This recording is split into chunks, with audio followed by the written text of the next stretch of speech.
Selamat pagi, selamat datang di program Pelan-Pelan. Buat kamu yang mungkin pagi ini lagi ngerasa burnout atau merasa hidup stuck aja, tenang, kamu enggak sendirian. Pagi ini kita hadir untuk berbicara tentang rasa cemas, khawatir yang mungkin kita sembunyikan sendirian. Kita punya satu keyakinan bahwa semua orang lagi belajar hidup.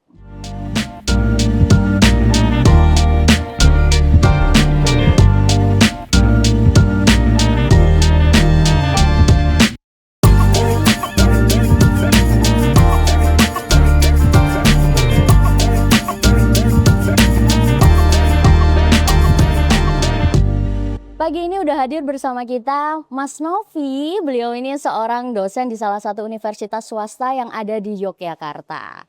Selamat pagi Mas Novi, apa kabar? Selamat pagi dia, kabar baik.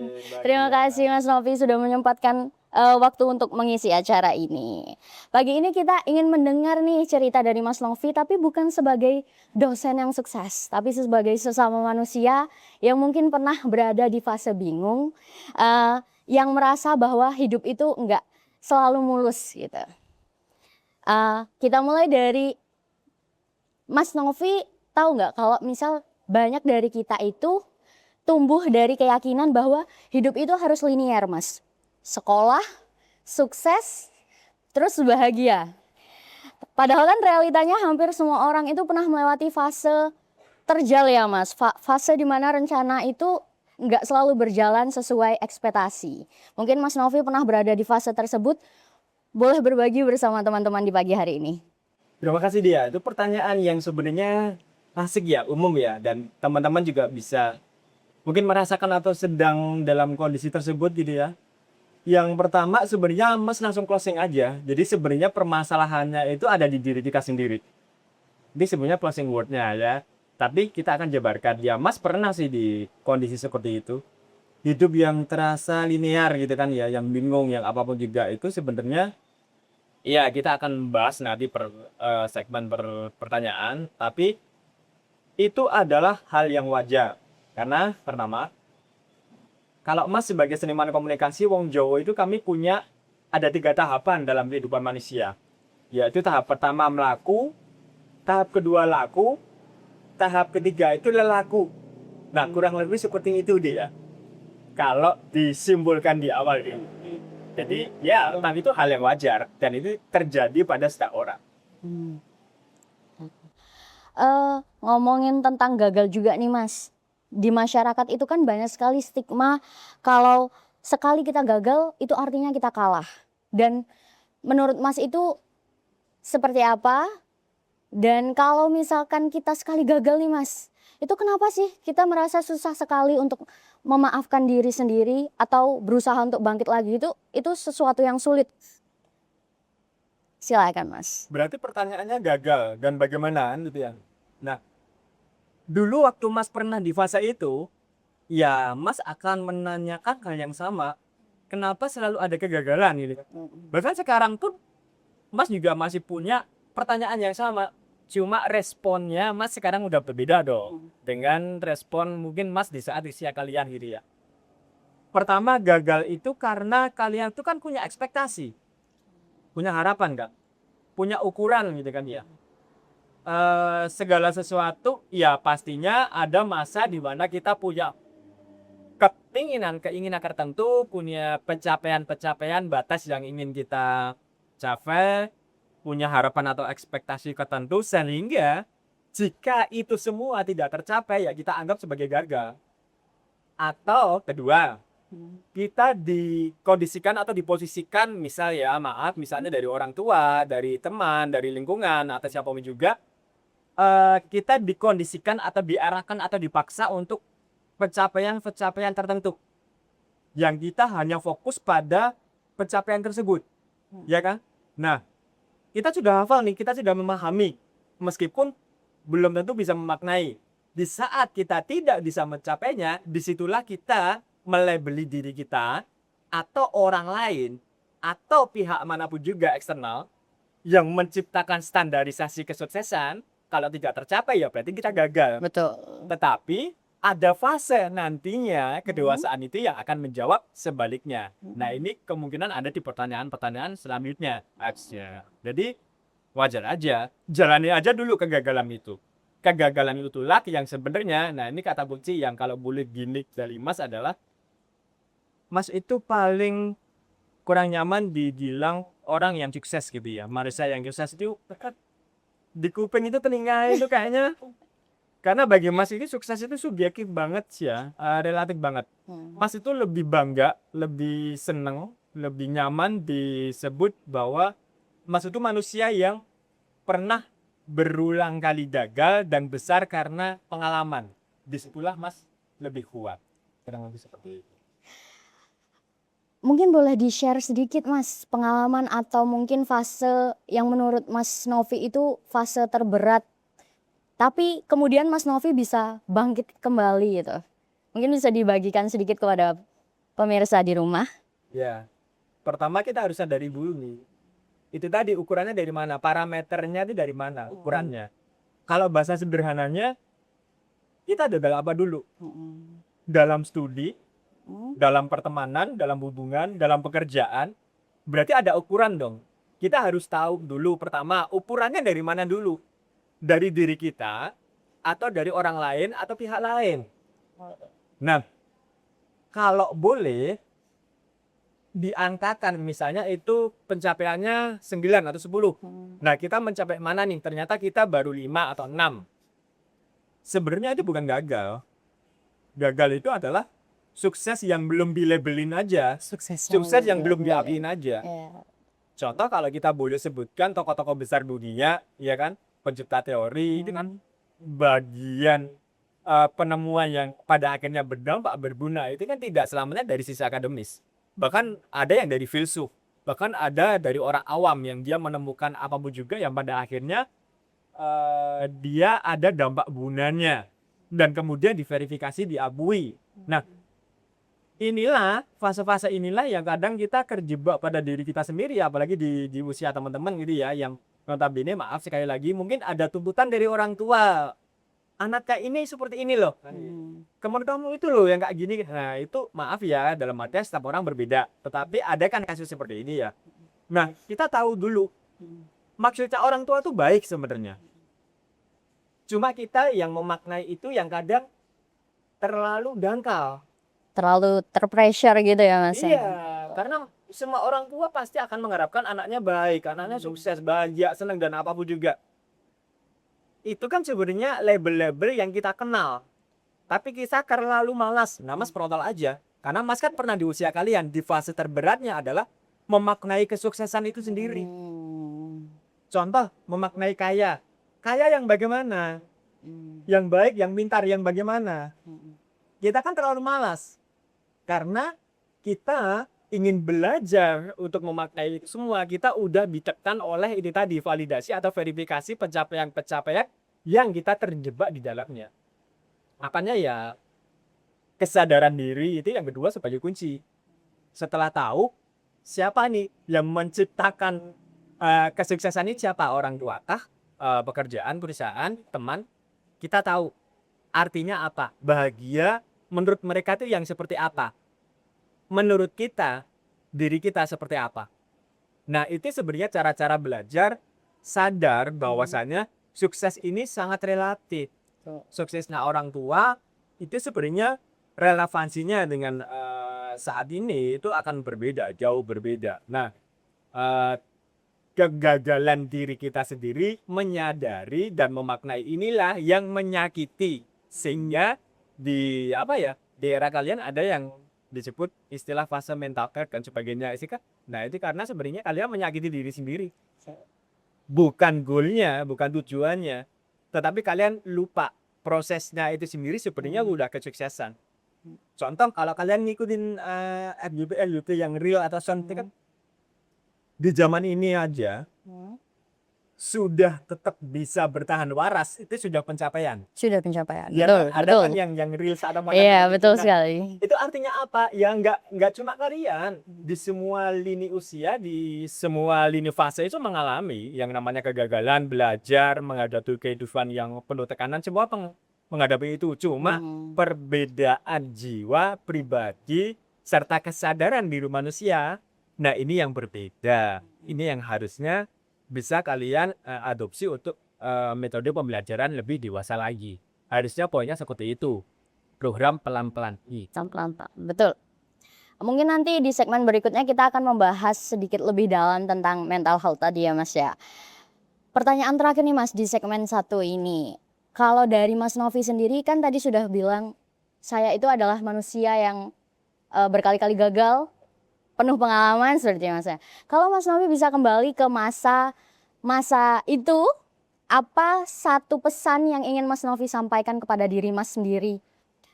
Untuk mengatakan kepada diri Mas sendiri kalau everything will gonna be okay gitu. Ya. Kalau Mas bisa kembali ke masa-masa itu ya. Yang masa itu masih ingat banget itu nggak pernah dan tidak bisa Mas lakukan adalah bersyukur.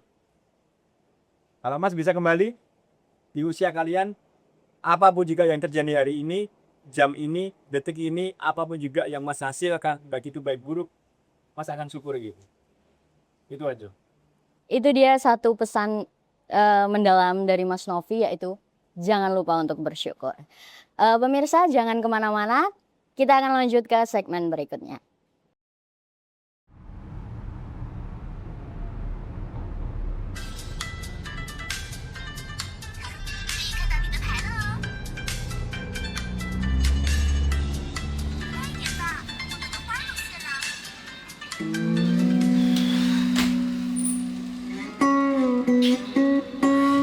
Gila. Ayolah, sekali lagi. Udah banyak kali gua rongkat ini.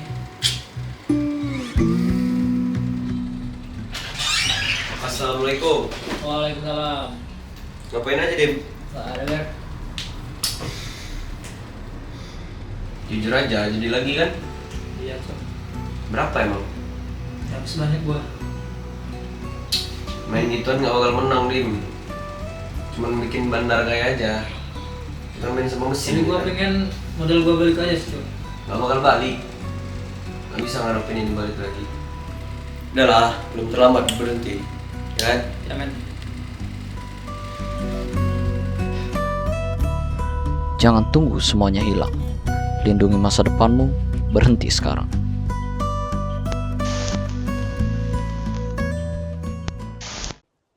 Iya Mas, di segmen kedua ini kita akan membahas tentang kecemasan masa depan nih Mas, sama ketakutan akan ketertinggalan. Berbicara terkait topik kecemasan akan masa depan dan ketakutan akan ketertinggalan ini, menurut Mas Novi kenapa sih dua hal ini bisa terjadi? Pertama balik lagi karena ekspektasi kalian. Kalian terlalu menekan diri kalian sendiri berdasarkan tekanan yang kalian terima. Kalau maaf ya ini kalau kalimat ini boleh Mas pinjam, bukan tekanan tetapi adalah pandangan dari orang lain bahwa kita harus pintar. Kalian harus bahagia, harus kaya, harus sukses. Sedangkan kalian sendiri belum bisa memakai itu.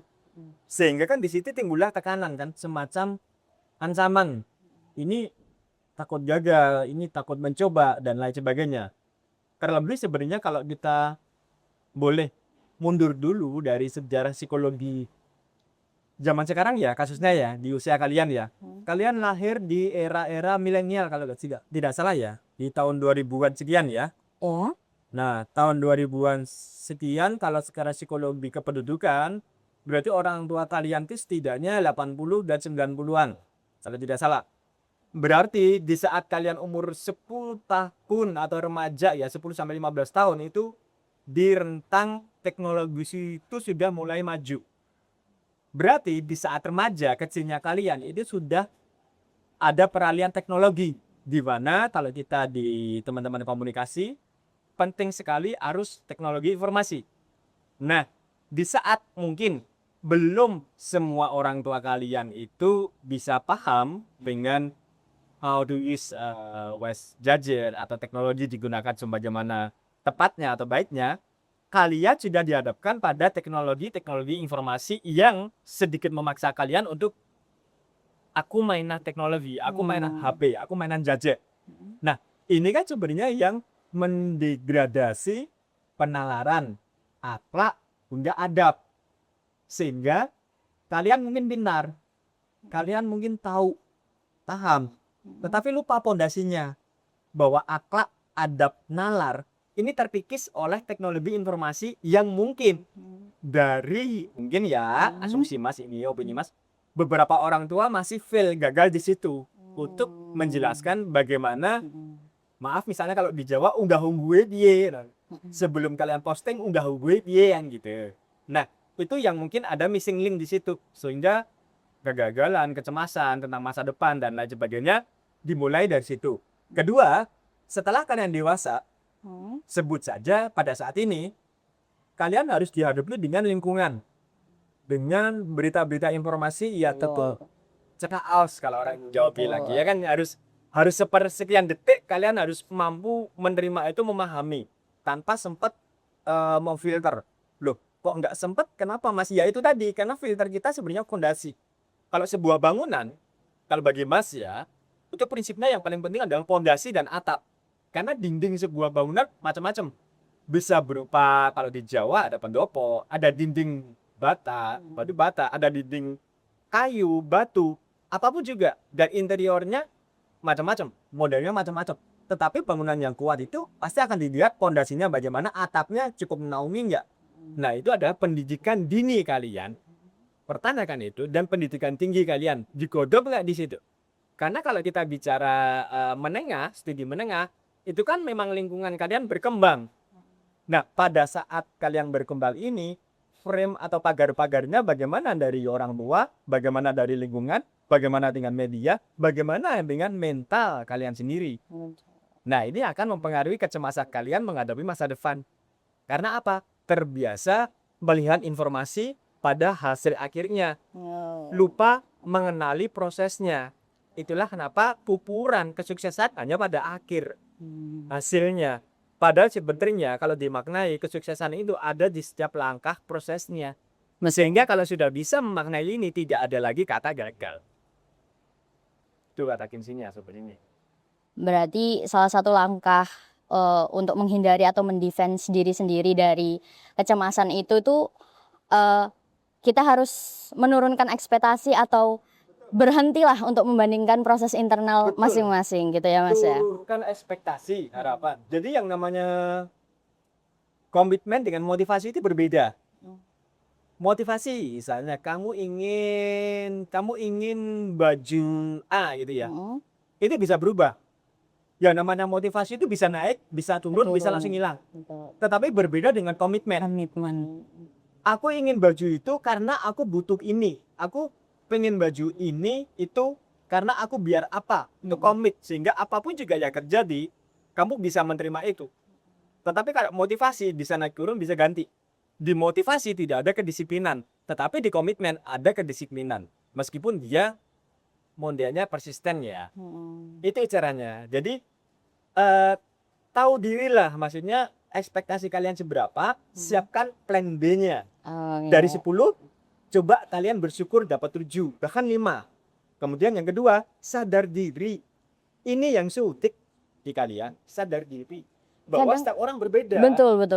Untuk ambisi itu sendiri kan keseringan hadir itu dari lingkungan gitu Mas, dari pressure yang ada dari lingkungan, kayak omongan Bahkan orang seperti itu. Itu namanya validasi. Validasi betul. Karena itu di era validasi dan verifikasi. Pertanyaannya Mas, atau fase Mas ya, buat apa sekarang? Bingung kan? Itu loh yang harusnya kalian jawab. Kalau kalian sudah pintar, kalian sudah lulus, sudah sukses, menurut mereka, menurut lingkungan, menurut media. Mana validasi sekarang? Itu di media. Kalau kalian aktif, dianggap sukses. Betul. Beda dengan Mas. Di fase Mas, di prosesnya Mas dahulu, gini Mas. Kami act of action-nya itu disorot beneran. Karya kamu apa? Kamu bisa apa? Bukan kamu dari mana? Follower kamu berapa? Bukan itu. Subscriber kamu bagaimana? Rekening kamu bukan. Kalau di fase Mas, kamu bisa apa? Kamu menghasilkan apa? Itu berbeda. Makanya ini yang menekan kalian. Ini yang membuat kalian cemas. Segala sesuatu yang belum terjadi, itu kalian takutkan. Padahal yang sudah terjadi, itu kalian jarang memberikan kesadaran, bahkan bersyukur aja di titik-titik pencapaian tertentu kalian lupai, ya kan? Jadi gitu, turunkan motivasi, sadar diri. Itu jangan hanya validasi atau verifikasi. Umurannya apa? Subjektif ya. Pembahasannya udah mulai dalam ya Mas ya. Mas Novi tahu nih kalau tagline program kita ini kan semua orang lagi belajar. Kalau menurut Mas Novi sendiri untuk tagline itu maknanya seperti apa? Memaknainya gampang ya teman-teman ya. Mas itu pun juga sekarang masih belajar kok. Masih belajar dalam artian cuma kita belajarnya beda ya, pasalnya beda. Mas itu sekarang lagi belajar untuk selalu sadar diri. Ya, Mas saat ini masih belajar dan terus akan belajar selalu sadar diri. Apa itu maknanya? Jadi pelan-pelan kita sadar apa yang kita pikirkan. Melukai orang tidak? Melukai semesta tidak? Berguna tidak apa yang kita pikirkan? Berguna enggak buat diri sendiri? Apa yang kita ucapkan melukai orang enggak? Berguna enggak bagi orang lain? Mencederai semesta enggak? Apa yang kita lakukan itu berguna tidak? Melukai orang, membuat orang senang, berguna atau apa? Jadi sadar diri apa yang kita pikirkan, apa yang kita ucapkan, apa yang kita buat. Itu bagaimana nanti dampaknya. Sadar diri. Kalau kita sudah sadar diri seperti ini, belajar pelan-pelan, kita mikir jorok aja pasti nanti aduh gak enakan gitu. Kita ngucapin jorok aja, mungkin kita yang ngumpul di sini kita bercandaan jorok, tetapi coba kalau kalian sudah pelan-pelan belajar sadar diri yang aku ucapin ini menyakiti temanku enggak ya, menyakiti orang lain enggak. Ingat bahwa tingkat kesuksesan tadi kan subjektif kan ya. Setiap orang itu punya masalahnya sendiri, setiap orang punya perangnya sendiri, cuma kan beda-beda cara ngemasnya. Hati-hati, ucapan kita bisa melukai orang lain, ya kan? Apalagi tindakan kita. Mungkin contoh ya, kalau boleh, kita enak, kita deket, ya kan? Misalnya tiba-tiba kita foto. Kalau ini tidak dikomunikasikan dengan baik, apalagi kita teman-teman komunikasi, tidak dikomunikasikan dengan tepat, tidak dipersepsikan dengan tepat, tidak dinarasikan dengan tepat, tidak disadari dengan tepat, yang terjadi apa? Mungkin pacarnya Kak Dea, mungkin marah, mungkin istrinya Mas, atau mungkin orang lain loh. Saat dia nih sama Mas, oh gini-gini. Nah itu. Karena mereka hanya melihat informasi berdasarkan validasi mereka. Bukan pada fakta. Orang bodoh itu akan selalu mencari pembenaran bagi dirinya sendiri. Karena itu ego. Maaf ya kalau Mas boleh memakai protap. Tetapi orang pintar harusnya dia mencari data fakta baru berbicara. Makanya tolong belajar sadar diri. Mas aja juga masih belajar. Kurang lebih seperti itu ya. Jadi hidup itu memang tempatnya proses untuk belajar ya Mas ya. Pemirsa di rumah jangan kemana-mana, kita akan lanjut ke segmen terakhir setelah jeda berikut.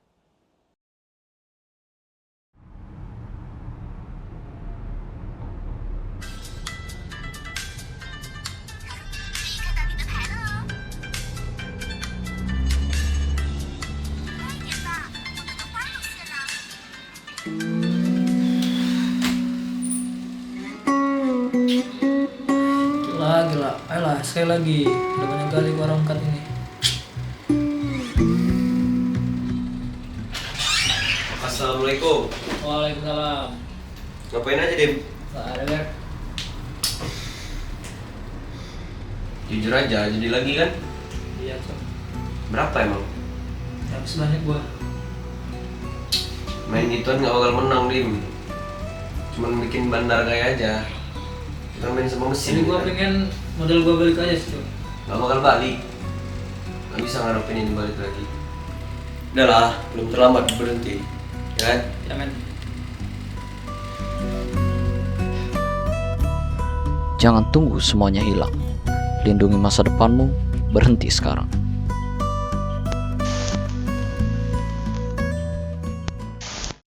Sekarang kita memasuki segmen terakhir dalam program Pelan-Pelan.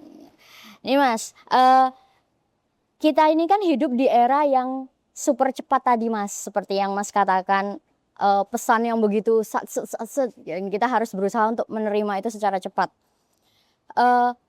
Terus kita merasa bahwa ketika kita istirahat atau melambat sebentar itu ada rasa bersalah gitu Mas. Gimana sih Mas proses untuk menyederhanakan ekspektasi agar enggak terus-menerus overthinking? Ya, itu pertanyaan juga yang sebenarnya bagus ya dia. Dalam artian hampir setiap orang deh kayaknya, tidak di fase kalian, tapi di zaman ini sebagian banyak orang merasa seperti itu. Yang sebenarnya caranya sederhana, ya balik lagi kesadaran diri sebetulnya. Apa yang kita pikirkan, apa yang kita ucapkan, apa yang kita perbuat, itu kalau kita sudah kontrol diri kita dengan baik, pastinya akan menghasilkan hal yang baik. Cara menyederhanakan gini, coba deh fokus kendalikan apa segala sesuatu yang bisa kita kendalikan. Oke? Jangan pernah lagi berharap lebih tentang segala sesuatu yang memang tidak bisa kita kendalikan. Mbak Dea bisa nggak mengendalikan saya? Tidak. Jangan berekspektasi bahwa saya selalu baik dengan Mbak Dea kan? Betul. Benar nggak? Betul. Suatu saat mungkin saya bisa jahat dengan Mbak Dea, Betul. tetapi balik lagi di kasus saya misalnya, apa yang bisa Mbak Dea kendalikan untuk menyikapi saya? Kan pikiran tentang saya, Betul. perkataan tentang saya, dan perbuatan kepada saya. Berarti kan bisa dikontrol. Bener nggak? Nah, contoh, bagaimana Mas cara mengontrol atau kesadaran diri? Kalau ekspektasinya Mbak Dia tentang saya selalu baik, itu sebenarnya juga salah. Karena tidak ada kewaspadaan. Karena tidak ada yang namanya kesederhanaan. Cara sederhananya gini, kalau Mbak Dea sudah berpikiran baik, itu setidaknya sudah mudah ya. Iya. Sehingga nanti meskipun ada poin-poin atau elemen buruk, itu bisa dinarasikan menurut mental atau kemampuan Mbak Dea. Nah, sehingga ada perkataan buruk tentang saya, ada perbuatan buruk kepada saya, Mbak Dea bisa langsung sadar, mencerna dan memakai itu. Ini perkataan orang ini maksudnya apa, tujuannya apa. Perbuatan orang itu maksudnya apa, tujuannya apa kepada Mas. Sehingga kamu akan jauh lebih netral, jauh lebih tenang untuk menyikapi itu semua. Nah, menyikapi segala sesuatu ini ya harus tepat. Bagaimana tahu untuk sikap dengan Mas? Mas, maaf ya, kemarin saya dengar kabar tentang Mas, kalau Mas gini. Nah, kamu lebih tenang. Tetapi kalau kamu tidak sadar diri, begitu kamu dengar Mas ada apa, Mas ini, kamu, wah Mas nggak mungkin nih. Nah, ini yang akan pada akhirnya akumulasi menyakiti diri kalian. Betul. Di pertemanan, di pekerjaan, bahkan even itu di media sosial. Orangnya status apa, yang kena siapa, kan gitu. Harus sadar diri, yang kita pikirkan apa, yang kita ucapkan apa, yang kita lakukan perbuatan itu apa terhadap orang. Nah, itu sadar diri aja, itu adalah latihan pelakolam untuk mendewasakan atau menguatkan iman dan mental kita. Itu rahasianya di situ. Dan jangan lupa bersyukur. Itu cara menyederhanakan segala sesuatunya. Itu mudah, tetapi tidak gampang memang. Nah, Mas Novi, ini untuk teman-teman di luar sana yang mungkin sedang menonton dan sedang berada di fase yang relate dengan pembahasan kita pagi ini, mungkin ada pesan atau langkah kecil dari Mas Novi yang akan atau bisa mereka lakukan besok pagi sebagai upaya mereka untuk hidup secara pelan-pelan. Yang pertama dan utama dari Mas ya, kita semua orang itu ingin menjadi apa. Tapi jangan lupa, kita ini siapa? Pertanyakan itu dan jawab secara pribadi kalian masing-masing. Mas ulang ya. Setiap orang saat ini ingin menjadi apa? Tetapi Mas ingatkan kalau boleh, jangan lupa kita ini siapa. Yang pertama. Kedua, dengan cara bersyukur itu bisa menyederhanakan segala sesuatunya. Baik pikiran kita, perkataan kita, hingga perbuatan kita. Pada akhirnya apa? Itu yang menghasilkan kebaikan dari diri kita keluar. Ke semesta, ke orang lain, ke perusahaan, ke pertemanan, ke media. Pasti akan baik. Bagaimana Mas kalau tidak baik? Ya itu bukan urusan kita kan. Tidak bisa kita kendalikan sikap orang, pikiran orang, perbuatan orang. Ya bisa kita kendalikan. Yaitu adalah hak dan kewajiban orang tersebut untuk mempertanggungjawabkan kepada Tuhan, semesta, manusia, alam, binatang, tumbuhan. Itu bukan urusan kita. Yang menjadi urusan dasar kita sebenarnya bagaimana kita sadar diri tentang pikiran yang baik, perkataan yang baik, perbuatan yang baik. Memang itu mudah tapi tidak gampang. Mas pun masih belajar pelan-pelan mengarah ke situ. Karena orang yang namanya kecewa pasti ada. Cuma belajar. Kekecewaannya jangan terlalu lama, jangan terlalu dalam. Cara belajarnya apa? Ekspektasinya di downgrade. Ya, dengan cara bersyukur. Kemudian kedua, emosi, ego, hati-hati. Ya, usir egonya keluar. Jangan sampai ego itu menguasai diri kita, ego apapun juga. Yang ketiga adalah, ya kalau kita dapat referensi apapun juga, tolong dicerna baik-baik, difilter, dimaknai, baru kita berpikir, berkata, bersikap dengan lebih tepat lagi. Kurang lebih itu dia.